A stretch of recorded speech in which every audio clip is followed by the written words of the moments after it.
Hej, Per. Ja, Hvordan har du det? jeg har det godt. Jeg savner dig. Nå, det gjorde du ikke sidst, vi snakkede sammen. Nej. Nej.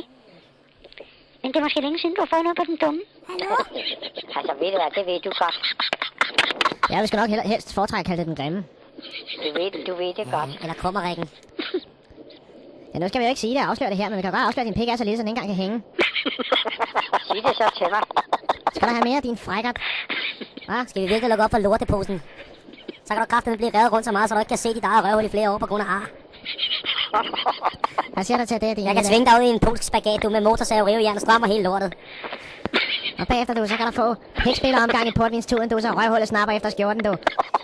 Det er så blåbærarmen, der kommer helt op og støde på ryggen, ikke? Hej. Men så skal der have trukket stueklaveret op igennem et andet hul for nakken, og bagefter banket tænderne om til et klapklavær. Ringer du så til mig? Det kan du fandme tro, jeg gør, du. Giv mig dit nummer. Så kan du satme tro, du bliver revet rundt. Så bliver du afstraffet som en kælling. Så bliver du spændt fast som en hund. Kan du høre mig? Er du ikke dejlig? Hvorfor for meget portvin, mand? Hva? Du er lam i kæben. Sådan er det går lortet ned, når man drikker sit eget pis. Skal du ikke have sød pige her? Jo, hallo. Jeg hedder Tove. Skal du rives rundt, da? Jeg er tungmetalsarbejder til hverdag. Jeg hører kun saxon. Hvad skal du, din drengerøv? Skal du rives rundt, hva'? Nå, kæft, mand. Skal du have trukket hele mit sofamøblement op igennem røvhullet og banket ud igennem dine fede kinder, hva'? Lille trompetluder, mand. Nå, skal jeg banke patvorterne op under armhulerne på dig, så du skriger efter mere i flere år, mand. Så kan du læse klokken som en solur for din pik i panden, mand. Ved du hvad, jeg gør med dig, lille ven? Jeg klipper dit røvhul op imellem ørerne på dig, så kan du sidde der og pille lidt mere, end du allerede gør i forvejen. Det kan jeg godt svære på. Kan du det? Det kan du kraftedeme tro, jeg kan, mand. Min klitoris, den vejer mere end et nytårstors på et godt år. Ved du hvad, jeg gør med dig? Hold kæft. Nå, skal du have rykket hofteholderne helt op om kraniet, du.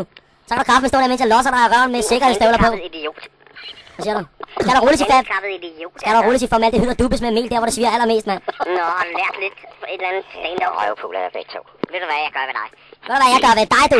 Ved du hvad, jeg gør ved dig, din idiot? Ved du hvad jeg gør ved dig, din lille luder? Jeg banker dig simpelthen så meget. Jeg kunder dig sammen, som om du ligner en tændstikkæske. Hvis du ikke ligner en tændstikkæske nu, ikke også? Så kommer du til det. Farvel. Ved du hvad, du kan bare komme an, mester. Ved du, jeg skal rive dig rundt så lang tid, så du kun kan sige én ting bagefter. Det er mor, fordi det er det eneste fisse, du får, mand. Skal der have kindheste, smørfiner, håndmad og hele lortet, mand? Er du sulten, så skal jeg fandme smøre dig en pakke håndmadder. Det er der, du. Kraftedeme med sådan en sammenkogt møgluder som dig, mand.